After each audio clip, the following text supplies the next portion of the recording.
Hey folks, David Stewart here. Is PC gaming dead? Again.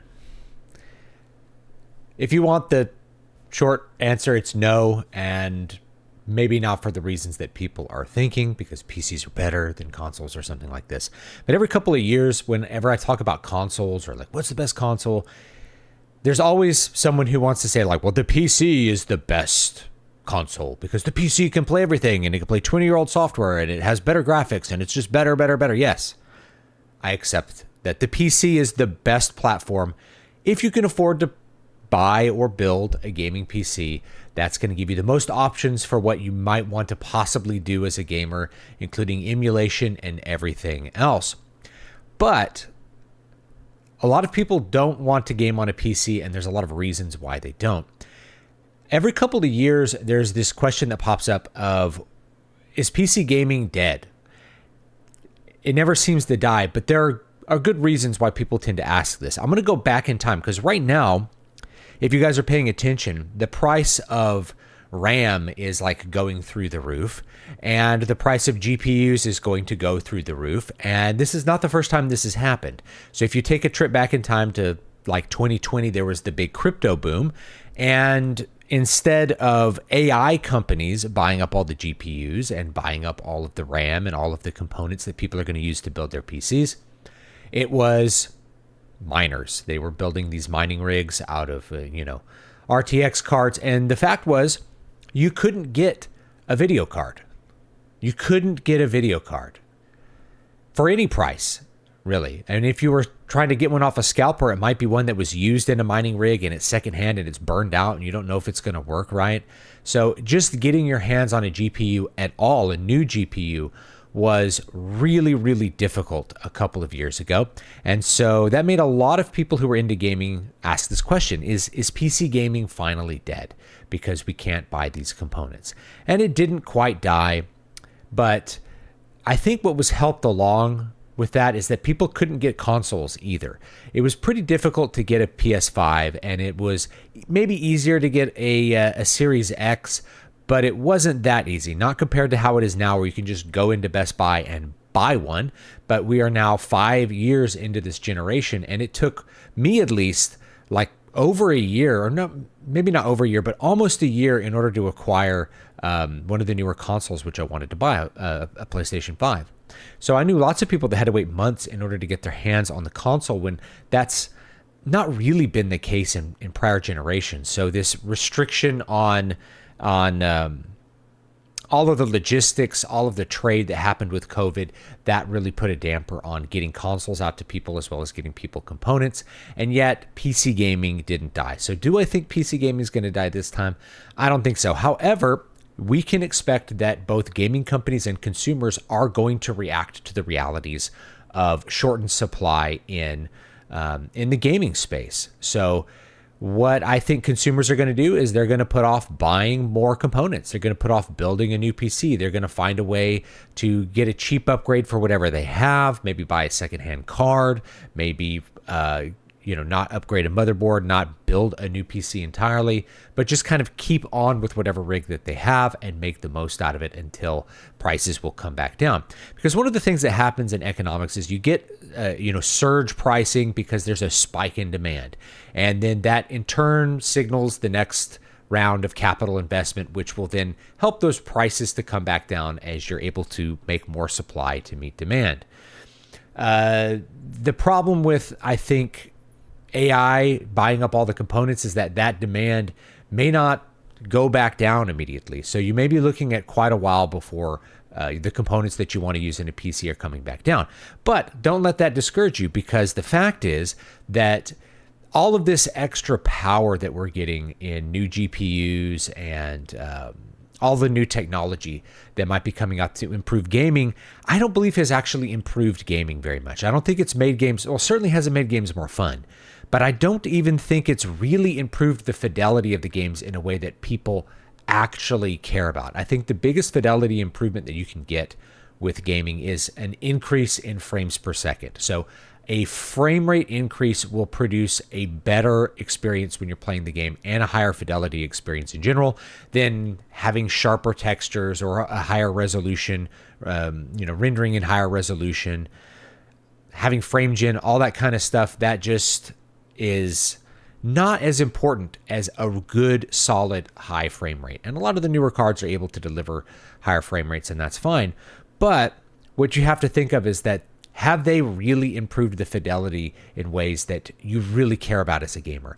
Most of the people I talk to, the answer is no. Even the people that are enthusiasts, that are like, they know about ray tracing, they can tell when ray tracing's on, they're into these effects. You ask them, well, does this make a huge difference? Like, if you couldn't have this, would this change the aesthetic experience of the game? And the answer is usually like, no, it doesn't really make that much of a difference. It's a whole lot of extra power for not a whole lot of extra benefit. And last I checked, the majority of, or the most popular card that's still being used on Steam is like the GTX 1060 or something. So it's a card that's almost 10 years old at this point. So what are developers going to do? Are they going to be designing games that are only going to run on an RTX 6090 or whatever the new card is? No, they're going to design games that are meant to run on the hardware that people have, the installed user base. So that means if you're making a PC game, you're going to make a game that can at least scale down to what the majority of users are going to use, whether that's like a 1060 or maybe a little bit more advanced card, or you're going to target consoles, because consoles will have a limited number of hardware specs for the entire duration of their lifespan. So PS5, there's a PS5 Pro, but really you're just designing for the PS5, and that makes it a lot simpler. You can target things on the PS5, you can target things on the Xbox Series X for that experience with those large installed user bases, and then sort of adapt to see what you can do on PC and let users scale it down if they have a poor video card or they're playing at 1080p, or if they have a really good video card, they can kind of pump up the graphics. And that's kind of the benefit of PC, is that it's really adaptable. You can do a whole lot with PC. You can make it look like crap but run smoothly, or you can make it look really good and maybe run like crap, or look good and not be very smooth. So those options are in the hands of the user when it comes to PC. And another reason I don't think PC gaming is going to go away is because of all the alternate utility that you get with a PC.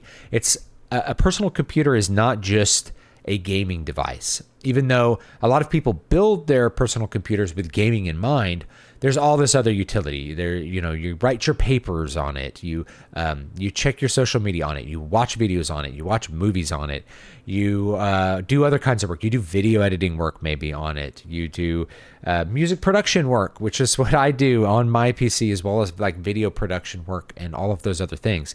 So my PC I use for a bunch of things. Right. On the other side of my office, my wife has another PC that I built, my older PC, and she uses it for work, for streaming, for all kinds of things that she's going to use that computer for. And she's never played a game on it, even though I built that PC in order to play games. She doesn't play games on it, and she doesn't really care about that, but it has enough power to do all of those other things. So the alternate utility of PCs is what's really going to keep the interest there. I think when we're looking at things in the past, the PC's always been on the bleeding edge, whether it's Crysis. I think I have my Crysis box up there somewhere, right? If it was something like Crysis, it's like make your PC blow up. It had such advanced graphics. That's how a lot of people have thought of PC for the last 20 years, or the PC platform is like the PC is on the cutting edge of graphics. It's on the cutting edge of power. It's on the cutting edge of gameplay too. MMOs were predominantly a personal computer experience, not a console experience. That there are certainly some exceptions like Phantasy Star, Final Fantasy 11, right? Consoles that you were able to play MMOs on. But there's whole genres of game that you just don't really see on a console, like RTSs and things like that. So I still think the PC is going to be attractive for a lot of players. I think there's going to be more hardware options that we might see in 2026 that will keep PC gaming a little more affordable than it otherwise would be, including the Steam machine. We don't know the price of the Steam machine yet, but it may be pretty attractive when you're looking at trying to acquire all the components to build a new PC and it's like in the $2,000 plus range. And you just look at the Steam machine, and my guess, I'm going to reiterate my guess for the price is that it's going to be around $700 to $750. We'll see what it actually turns out to be. It would be cool if it was less, but that's what I figure they're going to target, which is somewhere in like the PS5 Pro range. So it's going to be somewhat competitive with a Pro console, but it's going to have all the advantages that you would want from a PC, all that alternate utility, which means if you needed a new desktop, you could buy a Steam machine and conceivably do all of your productivity work on that. Most productivity work doesn't require as much horsepower as gaming, so it might be useful as a workstation computer that has like a little bit more power to it for video editing or something like that. My point is that we're going to have those options. There's lots of people who play on the Steam Deck. The Steam Deck has been an amazing piece of hardware for what it is. Is it a graphical powerhouse? No, but it does allow you to scale down those games and take them on the go. That's one of the great advantages of the personal computer over a lot of other platforms. So no, I don't think it's going to go away. You're still going to need PCs to do development. You're going to need PCs for all kinds of other things. I think what we can expect though is that people will put off buying a PC because it's not economical until it becomes economical again, or it becomes worth it. In other words, or we'll also see developers that are going to target lower specs because you just can't expect most of your user base to be upgrading their video card every other year anymore. And now upgrading a video card is going to be a 5-year kind of thing. And the fact is, like, my computer I built 10 years ago could probably play most of the games I actually care about. It could probably still play them. So we're looking at, it used to be like PC enthusiasts, you could expect them to be buying new hardware like almost every other year. Like they'd be buying the Voodoo card. The next year they'd buy a Voodoo 2 card. They were really into buying new hardware. But the hardware's gotten much more expensive than it used to be. So that's kind of where I'm thinking there. I used to be able to build a gaming PC for a couple of $100 on a budget, and if I wanted a top of the line one, maybe you could spend up to $1,000. Now it's way more than that. You can't even buy a video card for $1,000. So I think people who are passionate about PC, they'll just wait to upgrade their system. People will continue to operate on lower spec machines. People, the developers will continue to target lower specs for whatever they're putting out in order to maximize the number of people they could sell a game to. And until we get that next console generation, there's not going to be a lot of push for developers to kind of break the mold and do something really graphically intensive. For good or for ill, you're trying to get as many people as possible whenever you're developing a game, and that means you're going to mainly target the console specs. Whatever those happen to be, you're going to try to get your game to run on the consoles because it's going to maximize the user experience, or it's going to maximize the user base that you are able to have access to. So until we get another next generation, PS6, or I don't know if Microsoft will come out with another Xbox, but if they do, whatever that hardware level is going to be, that will kind of push personal computer space to kind of match that. We've had in the past a couple of brief times where the consoles are just a little bit better than PCs graphically even, and one of them was with the Xbox 360 and the PS3. It's like you could get comparable graphics on a PC, but it was like people weren't big enthusiasts into it, so you'd have to spend a lot of money in order to get the same sort of graphical experience you got on an Xbox 360, at least for like a year or two. And then PCs like way blew past them and became incredibly more powerful long before the PS4 came out. But we always have this thing, like when the PS5 dropped, people were like, whoa, the PS5 is really good compared to my old gaming PC. And I think we'll have some of the same things happen again. But anyway, leave me your thoughts down below. I don't think PC's dead again. We've had this conversation before. The crypto boom, crypto bust, that didn't kill PC gaming. The Xbox 360 didn't kill PC gaming. It just didn't happen. There's always going to be people who are more interested in PC gaming because of what it offers, all the different options that it offers, the fluidity it offers, the adaptability it offers, modding, things like that. People are always going to be attracted to PCs, but what I do think will have happen is just kind of a stall out in people buying tons of new hardware. Similar to how we had a lot of people just not buying the 3000 series cards because they just couldn't get them. I have one in my computer, and it took me, I was lucky to be able to get it. I waited till this is where I'm getting this hypothesis from, is I waited until the crypto crash happened, and then I could buy a brand new card at a discount. And I did that.